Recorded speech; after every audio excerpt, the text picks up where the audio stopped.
ஆண்டவரும் இரட்சகருமாகிய இயேசு கிறிஸ்துவின் விலையேற பெற்ற நாமத்தினாலே எல்லாருக்கும் அன்பின் வாழ்த்தினை தெரிவித்துக் கொள்கிறேன். நல்லா இருக்கிறீங்களா? கர்த்தருக்குள்ளாக சந்தோஷமா இருக்கிறீங்களா? வேதம் படிச்ச தியானத்தின் மூலமாக உங்களை சந்திப்பதில் நாங்கள் மிகவும் சந்தோஷம் அடைகிறோம். நாம் இன்றைய வாக்கில கடந்து செல்வோமா? சங்கீதத்தின் புஸ்தகம் 37ஆம் அதிகாரம் 28வது வசனம். ஒரு வார்த்தை சொல்லப்பட்டு இருக்குது, அவர் தமது பரிசுத்தவான்களை கைவிடுவதில்லை. என்ன வார்த்தை சொல்லுகிறது?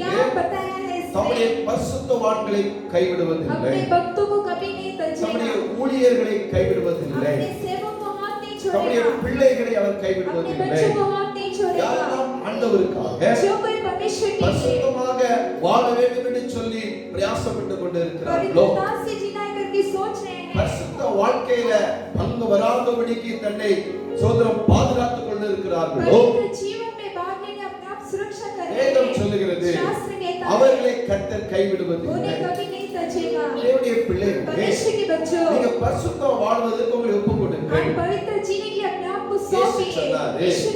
நாம் பரிசுத்தர், ஆகிய நீங்களும் பரிசுத்தராயிருங்கள். எப்படி நாம் பரிசுத்தம் வாழ முடியும்? அந்த பரிசுத்தமான பாதையில நீங்க இயேசுவை தேடுங்கள். இயேசுவை மாத்திரம் நோக்கி பாருங்கள்.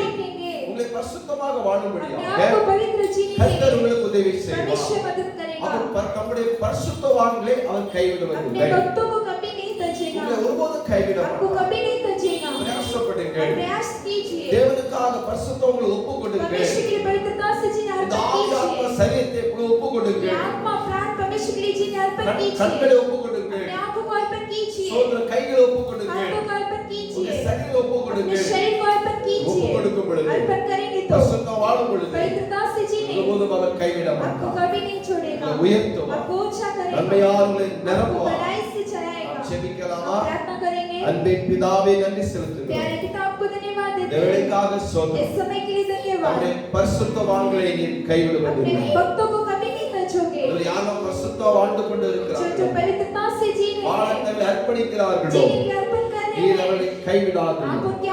அவர்களை நடத்தும், தாங்கும், ஏந்தும், தப்பையும் சுமக்கும்படியாக ஜெபிக்கிறேன்.